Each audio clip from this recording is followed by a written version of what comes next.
नमस्कार, आप देख रहे हैं देश का नंबर 1 चैनल रिपब्लिक भारत। आपके साथ मैं हूं सुमित चौधरी। इस बुलेटिन में मेरे साथ मेरे सहयोगी दीपेश भी होंगे। शुरुआत कर रहे हैं इस वक्त की बड़ी खबर के साथ। लाल कृष्ण आडवाणी बीजेपी के वरिष्ठ नेता, जिन्हें भारत रत्न सम्मान से सम्मानित किया गया है। खुद राष्ट्रपति द्रौपदी मुर्मू उनके निवास पर पहुंची, जहां पर उन्हें यह सम्मान दिया गया। आपको बताएं कि हाल ही में भारत रत्न का जो सम्मान है, इसे लेकर लाल कृष्ण आडवाणी के नाम का ऐलान किया गया था। कल राष्ट्रपति भवन में भी कार्यक्रम हुआ, लेकिन दिक्कत उनकी सेहत की वजह से वो कार्यक्रम में नहीं पहुंचे और इसीलिए लाल कृष्ण आडवाणी को उनके घर पर जाकर खुद राष्ट्रपति ने उन्हें यह सम्मान दिया है। राष्ट्रपति द्रौपदी मुर्मू ने उन्हें घर पहुंचकर सम्मानित किया। प्रधानमंत्री नरेंद्र मोदी उस दौरान वहां पर मौजूद रहे हैं। रक्षा मंत्री राजनाथ सिंह, गृह मंत्री अमित शाह भी इस दौरान वहां पर मौजूद रहे।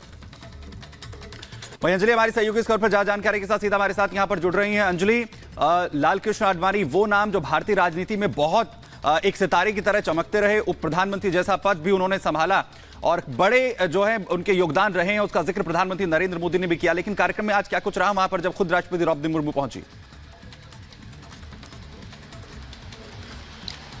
बिल्कुल, देखिए, सबसे पहले मैं आपको उनके आवास की तस्वीरें जरा दिखा देती हूँ।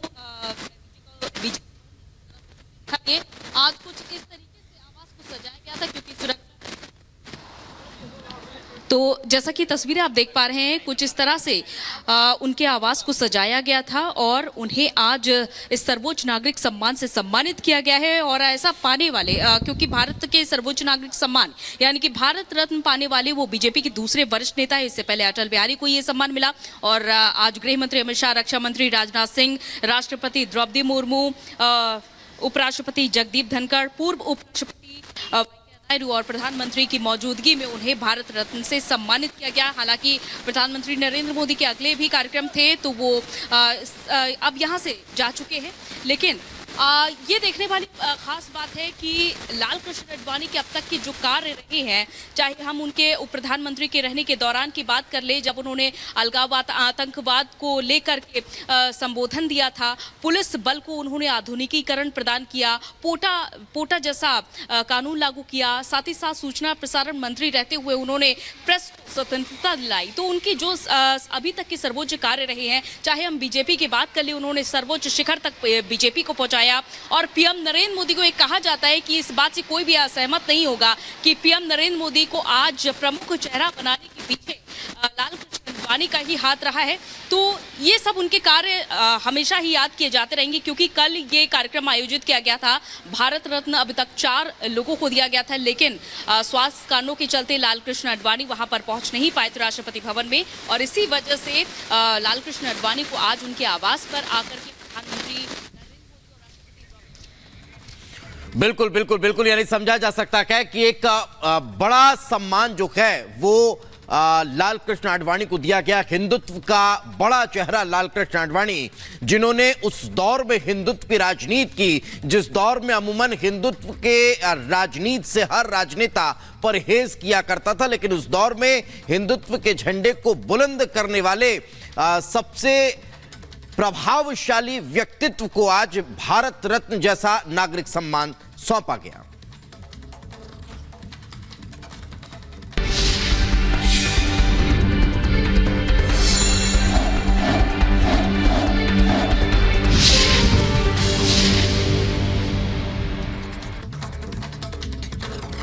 तो 2024 के लोकसभा चुनाव से पहले विपक्ष को एक के बाद एक झटके लगते नजर आ रहे हैं और एक फिर बड़ा झटका समाजवादी पार्टी नेता अखिलेश यादव को लगता हुआ दिखाई दिया कि समाजवादी पार्टी और इंडी गठबंधन का साथ पल्लवी पटेल ने छोड़ दिया और आज 2:30 बजे एक बड़ी प्रेस कॉन्फ्रेंस कर ऐलान करने वाली है। चुनाव से ठीक पहले अखिलेश यादव का साथ पल्लवी पटेल ने छोड़ दिया है।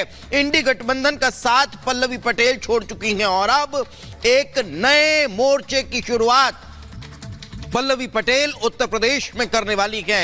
एआईएमआईएम और अन्य छोटे दलों के साथ एक नए मोर्चे की शुरुआत पल्लवी पटेल आज प्रेस कॉन्फ्रेंस के जरिए इसका ऐलान कर सकती है। आपको जानकारी दें कि उत्तर प्रदेश में नए गठबंधन के ऐलान को लेकर अब चर्चा तेज हो चुकी है। ये तस्वीर जो इस वक्त आप टेलीविजन स्क्रीन पर देख पा रहे हैं, एआईएमआईएम चीफ असदुद्दीन ओवैसी और पल्लवी पटेल की मुलाकात इस तरफ इशारा कर रही है कि उत्तर प्रदेश में अभी विपक्ष के लिए सब कुछ ठीक नजर नहीं आ रहा है और यही कारण है कि बड़ा झटका समाजवादी पार्टी को।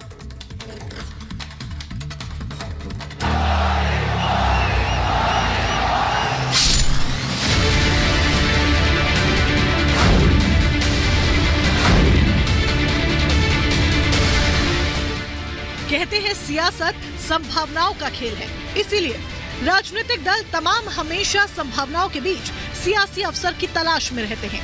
लोकसभा चुनाव को लेकर जिस तरह से देश में हर रोज नए नए समीकरण बन बिगड़ रहे हैं, ये सियासी दलों के उसी प्रयोग का नतीजा है। लोकसभा चुनाव से ठीक पहले उत्तर प्रदेश के चुनावी रण में भी एक खेल खुलकर खेला जा रहा है और इसका ताजा उदाहरण है अपना दल कमेरावादी की नेता और सपा विधायक पल्लवी पटेल का अब असदुद्दीन ओवैसी की पार्टी एआईएमआईएम के साथ गठबंधन हो जाना। चुनाव से पहले यूपी में नया सियासी गठजोड़, अपना दल कमेरावादी एआईएमआईएम का नया प्रयोग। बेशक अपना दल कमेरावादी की नेता और सपा विधायक पल्लवी पटेल का ये कदम चौंकाने वाला नहीं, क्योंकि जिस तरह से राज्यसभा चुनाव में पल्लवी पटेल और सपा प्रमुख अखिलेश यादव के बीच मनमुटाव उभरकर सामने आ गया था और जिस तरह से पल्लवी पटेल ने राज्यसभा प्रत्याशी जया बच्चन और आलोक रंजन को लेकर बगावती तेवर अपना लिए थे, सियासी गलियारों में उसी वक्त से इस बात की आशंका जताई जा रही थी कि दोनों दलों के बीच गठबंधन टूटने वाला है। कौन कहां गठबंधन करता है इस पे समाजवादी पार्टी को बहुत टिप्पणी नहीं करनी है। समाजवादी पार्टी भारतीय जनता पार्टी की जन विरोधी सरकार के खिलाफ लड़ रही है और जनता उसको वोट देने जा रही है जो भारतीय जनता पार्टी को हराने जा रहा है और सब जानते हैं कि समाजवादी पार्टी इंडिया गठबंधन वो भाजपा को हराने जा रहा है, उनकी जन विरोधी सरकार को हटाने जा रहा है। दूसरे किसी भी गठबंधन से कोई फर्क जनता पे पड़ने वाला नहीं है। हालांकि अपना दल कमेरावादी की नेता पल्लवी पटेल ने बाद में सपा अध्यक्ष अखिलेश यादव से संबंध बेहतर करने की पुरजोर कोशिश की, लेकिन इसका कोई फायदा नहीं हुआ और आखिरकार वो दिन आ ही गया जब अखिलेश यादव ने 21 मार्च को बकायदा अपना दल के साथ गठबंधन तोड़ने का ऐलान कर दिया। वहीं गठबंधन से आजाद होने के बाद अपना दल कमेरावादी की नेता पल्लवी पटेल ने सपा मुखिया अखिलेश यादव पर जमकर प्रहार किया था और इंडी गठबंधन का हिस्सा होने को लेकर कांग्रेस से भी कई सवाल पूछे थे, लेकिन तमाम कोशिशों के बावजूद बात नहीं बन पाई, जिसके बाद अब पल्लवी पटेल ने वो चाल चली है जो माने जाते हैं। 1980 में जब वीएचपी ने अयोध्या में राम जन्मभूमि के स्थान पर मंदिर निर्माण के लिए आंदोलन की शुरुआत की थी तो लाल कृष्ण आडवाणी के नेतृत्व में बीजेपी राम मंदिर आंदोलन का चेहरा बन चुकी थी। आप देख रहे हैं कि ये जो तस्वीरें हैं उन्हें भारत रत्न से सम्मानित किया जा रहा है और उनके साथ कई दिग्गज नेता भी मौजूद थे। जगदीप धनखड़ उनके साथ मौजूद थे और वेंकैया नायडू को भी इस वक्त आप इन तस्वीरों में देख रहे हैं और प्रधानमंत्री नरेंद्र मोदी इस वक्त आडवाणी जी के बिल्कुल करीब ही बैठे हैं और उन्हें राष्ट्रपति द्रौपदी मुर्मू ने भारत रत्न से सम्मानित किया है और ये आज का एक बहुत गौरवान्वित करने वाला पल रहा है, न सिर्फ आडवाणी जी के लिए बल्कि कहना चाहिए कि भारत के लिए भी, क्योंकि लाल कृष्ण आडवाणी की जब बात आती है तो ये शिखर पुरुष माने जाते हैं भाजपा के, भारतीय जनता पार्टी के।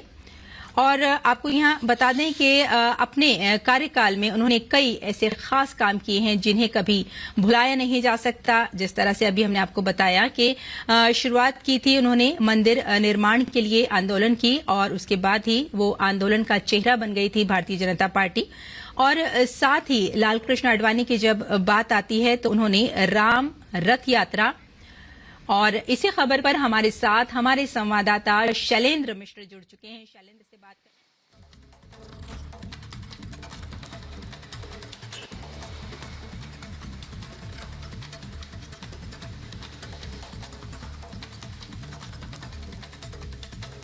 द्रौपदी मुर्मू, प्रधानमंत्री नरेंद्र मोदी, उपराष्ट्रपति, सभी गणमान्य नागरिक इस वक्त वहां पर उनके आवास पर मौजूद रखे।